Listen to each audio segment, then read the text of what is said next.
Hello everyone and welcome back to my channel.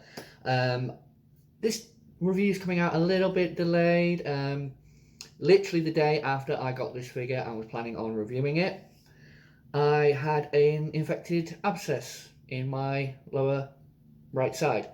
So I've had that to deal with, dentist appointments, all that kind of thing. So now I'm back. And today I'm going to be taking a look at the Hasbro Ghostbusters Transformers crossover Ecto-1 Ectotron. Very, very impressive figure in my opinion. I'm going to flip over to the review station and we'll take a closer look at this guy. So bear with me 2 seconds. So here we go. Here is the figure and everything that comes in the box. We will have a quick look at the packaging. It's quite well done, really. Let's see if I can fit this in camera. You see there? Let me pan up a little bit. There you go. Very G1 style box art there. And on the back, it does actually have some very wonderful G1 art for the Transformers themselves. There's the bio, if you want to give it a quick read. And his tech specs. Then that classic decoder style, but you can blatantly see it. So there you go. And that's about it for the packaging. Oh, and there's a quick little promo shot on the bottom. So yeah, that's about it for the packaging, in all honesty. We've got the instructions, which, you know, you kind of need with a Transformer. It comes with this wonderful, absolutely wonderful, wonderful comic book by IDW. I will show a few stills from this. I mean, I'll do a quick flick to a random page. See, look, that's kind of the artwork you're looking at. The Transformers in this are very G1 style. I mean, there's a nice shot of, yeah, see, very, very G1 Optimus Prime. So, yeah, I will flash up some stills from that in a minute. For now, though, we are going to focus on what I bought it for, which is the Ectotron and the two little ghosts. Now, you get Slimer, who, in my opinion, is very, very well done. Could have done with some painting on the mouth and the eyes and things like that. But you can tell that's Slimer. That is Slimer. And this random little blue ghost, which I believe is a reproduction of one that came with one of the old Kenner figures. Don't quote me on that. I remember seeing something similar to this when I had the toys as a child. So I do think that it's just a little reproduction of an old toy. Now, for the car itself, give me 2 seconds, we'll have a sip of tea. Move these ghosts off to the side because they are not integral to the transformation. I was just showing what comes with the figure itself. Now, we have a wonderful, wonderful representation of the Ecto-1 from Ghostbusters. Now, there is a bit of a gap here at the back. I've got everything connected properly, but for some reason I still have this gap. Don't know why. But there you go. So you've got the Ghostbusters logo right there. Let's see if we can focus in on that. Move my hand out of the way. There we go. This is more designed, well, paint job wise, done to look like the upcoming film. Is it Ghostbusters Afterlife? If it's still coming out. It's definitely done to look like an old, beat up, seen better days Ecto-1. See, there's the license plate. You can see his hands right there. Same on the other side. Lovely white wall tyres. They do roll. All the wheels roll independently. Very nice transparent plastic up here for the headlights. Same with this little blue light. I think that's just painted, actually. Yeah, that one's just painted, but these up here have got transparent plastic in them. Same with the light bars, front and back. And at the back end here, we have more transparent plastic for these headlights and red for these little lights, these little tail fin lights right there. Look, see? All the gubbins on the top, bit more translucent plastic there for you. You can kind of see in here a lot of like the internal workings. Unfortunately, there's not a lot you can do about that with converting a vehicle such as this with all those windows and not having to see any of the internals. But all in all, absolutely fantastic vehicle. Perfect representation of the Ecto one. As I said, it does roll. Just show that. Does roll rather freely. Oh, hello, I've turned my PlayStation on. Oops. Leave that in as a random little gaff. But there you go. How does it scale with current Transformers? I have the actual Earthrise RC, not the Kingdom, but every source I've looked at said that it is essentially the same figure, just in a different box. So there we go with a Earthrise RC for a sense of scale there. Little bit bigger in my opinion, but it's okay. And again, I have the Earthrise version, but the Kingdom version is exactly the same. We have Ectotron and Optimus Prime there. And as much as I'd love them to be in scale with each other, I mean, you see them parked next to each other and it's just it just looks so cool with them next to each other. But unless this car is the same size as a truck with a trailer, scale is off, unfortunately. But all in all, it's more about how it scales in robot mode, in my opinion, when it comes to Transformers. Vehicle modes, they can be a little bit fudged. I mean, there's characters that transform into bikes that are the same size as cars. So you kind of have to fudge your perspectives a little bit when it comes to scale in vehicle mode. But I think this is absolutely amazing. I mean, I will show the underside because, yeah, it's basically just someone lying down. I mean, his hands are right there. There's his feet. So, you know, it's just what it is. Right, what I'm going to do now is I'm going to throw up a few stills and images of the comic book for you guys to take a quick look at.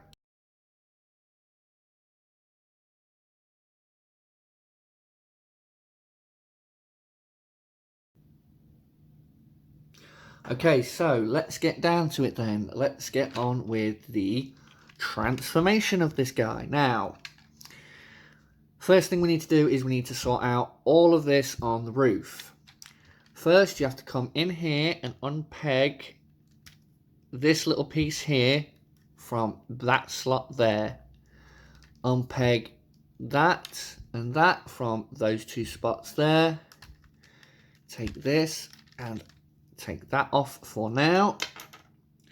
And you also separate this piece from this tab right here.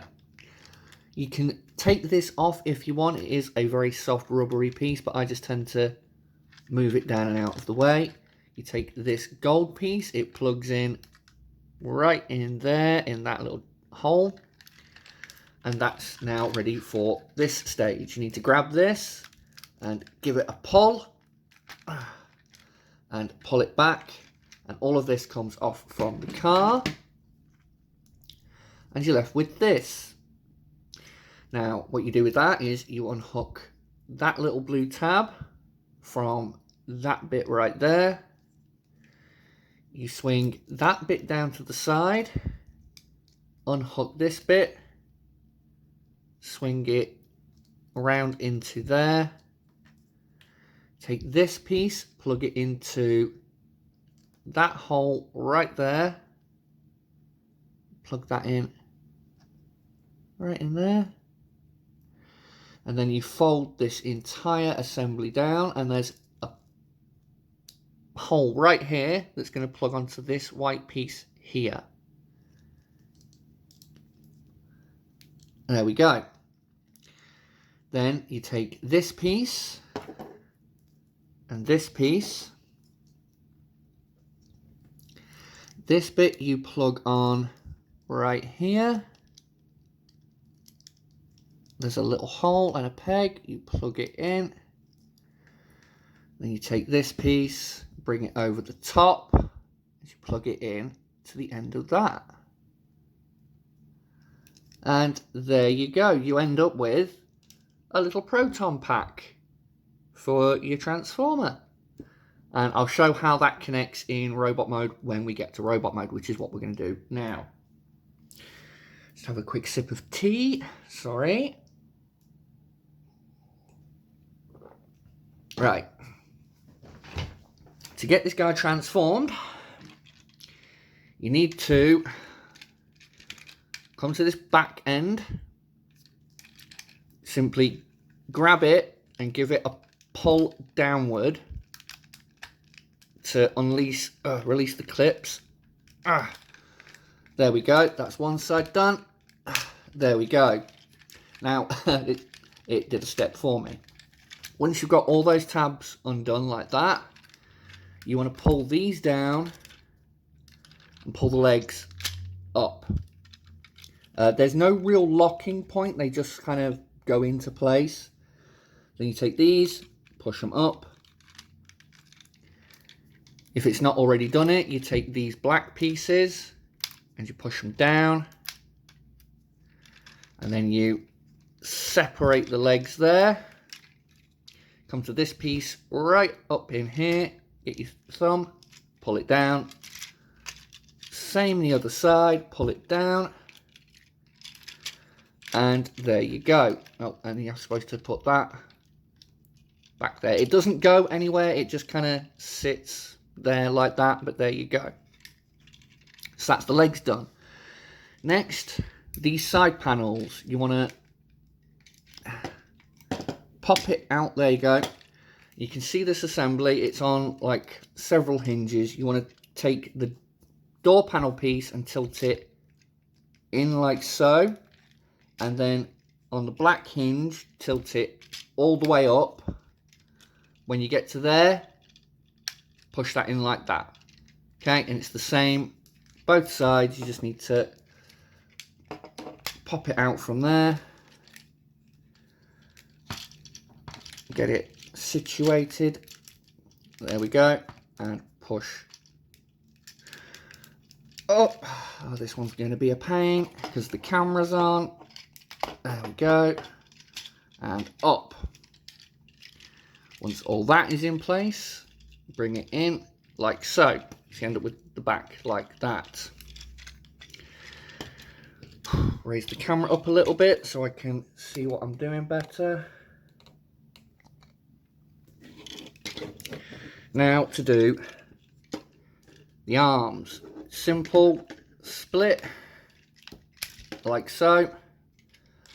Bring them down to the side. Rotate around. Bring the arm down. Straighten that out and then flip out the fists. Like so. Now this bit can be a little bit tricky, but once you know how it works, it becomes quite easy. Basically, put your finger on this bit, back here, like that, and push it down, so you end up with that.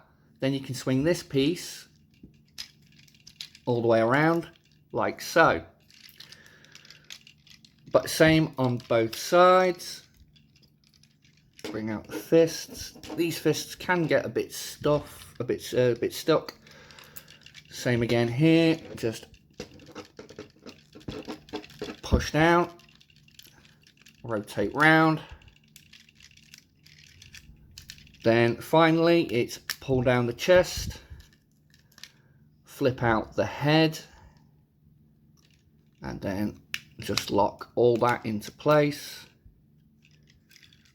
And there we go. We are done.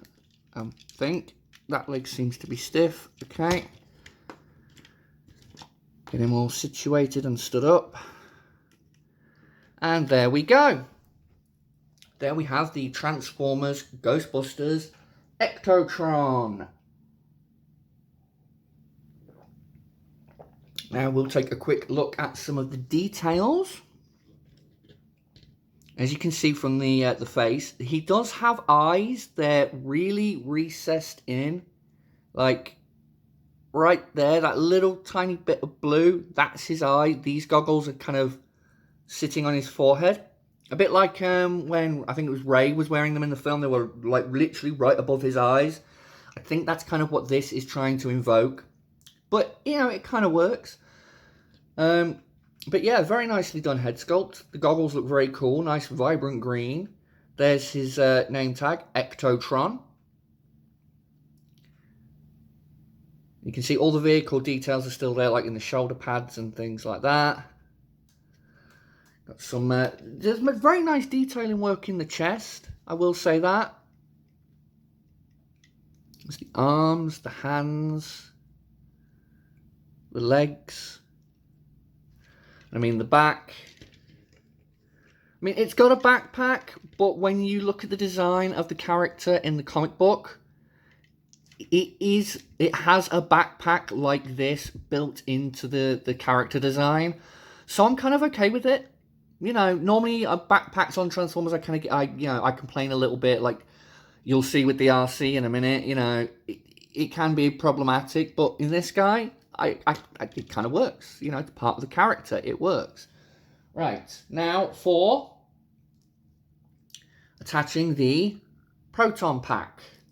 Now, it's easier to do this without the gun attached, in all honesty, because you need this blue bit sort of down and out of the way, and this pulling on it just makes it a bit more, makes it a bit more complicated, so I tend to do it like this. But you'll basically see there's this slot right here. He's got a slot, sorry I keep going out of camera here. He's got this tab right here. Now you want to line up those two like so.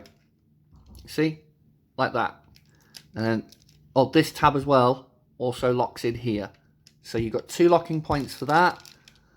Once it's in, it stays on. It's not super secure, but it does the trick. It stays on. It does what it's supposed to do. Bend your knees, sir. Thank you. And then what you can do, once you've got that on, whoa, there we go. He fell over. I knew it was coming, and it happened. Right, plug that back on. Grab that, sort out your feet. That is kind of my one complaint, is that the feet don't really have locking points. So when you're trying to get him to stand, he can be a little bit of a pain. Right. Then you can take the gun. And you're supposed to plug this blue piece in to the gun and then put it in his hand. I prefer to just put it in his hand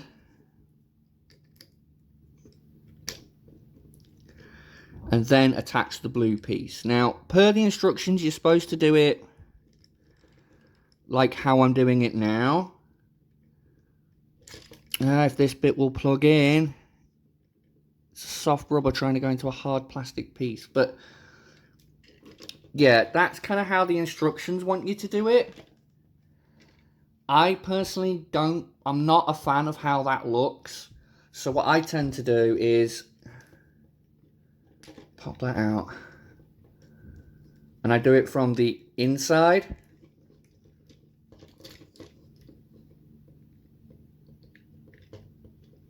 Because that way you can bring the hose in and it sits more flush against his arm.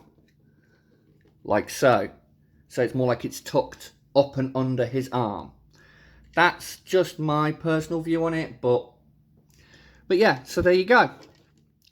Yes, you can hold it more like the traditional Ghostbusters gun, where they hold it like that hand and then hold it like that. Due to the lack of wrist articulation, this guy can't really do that, unfortunately. So, but yeah, I mean, the articulation, you've got these joints here to do all the way up. You can use a joint in here as well, which is more for transformation, but you can use that to get the arm all the way up, all the way back down. Kind of double jointed elbows. I say kind of. They don't really work as a double joint. I mean, that's about the best you can get out of it. So there you go. Nothing at the waist. Legs can go forward that far, back that far. Oh, you can do the splits, thigh rotation, kind of a double jointed knee. I mean, if you kind of undo things and move stuff around, you can kind of get a deeper knee bend, but it just looks weird, so I wouldn't bother. And then at the feet, you've just got up and down there. Well, not even down, you just got up there and in there. So, and that's another point. No locking point for this. It just kind of, I don't know if you can see in there, it just kind of sits in. It doesn't really tab anywhere, but it works fine. Oh, and you do get rotation above the forearm there. I forgot to mention that. So you can kind of have him standing like that if you wanted to. But there you go. Now, quick comparisons, because this video is getting a little bit on the lengthy side. But quick comparison, here it is with the Earthrise / Kingdom RC. And as you can see, as I was saying about backpacks, that is an ugly ass backpack. But, you know, so his isn't too bad. But, oh, is she going to fall? There he is with RC. Quick size comparison. RC, I believe, is in the deluxe range. Optimus Prime is in the Commander class range, but that's more for the, you know, the trailer size. But he does. Here is Optimus Prime next to Ectotron, and looking at the size comparisons in the comic, not too bad. I wouldn't say it's spot on. I wouldn't say it's perfect, but it does the job for me. I think that's a good comparison there. So yeah, that's been my review of the Transformers Hasbro Transformers Ghostbusters crossover Ectotron. I'll do a quick little outro and then I'll say goodbye. Right, well, that's it then, everyone. That was my look at the very, very cool Ectotron. I'm hoping to get a bit more content flowing through this channel now that a lot of my health issues and other things are getting behind me now. So I shall see you in the next review. As always, I have been Callie. This is Callie's Collectibles Review. Thank you for watching, and if you enjoy my content, remember to like, subscribe, notify, and maybe even share. Mwah! Bye-bye!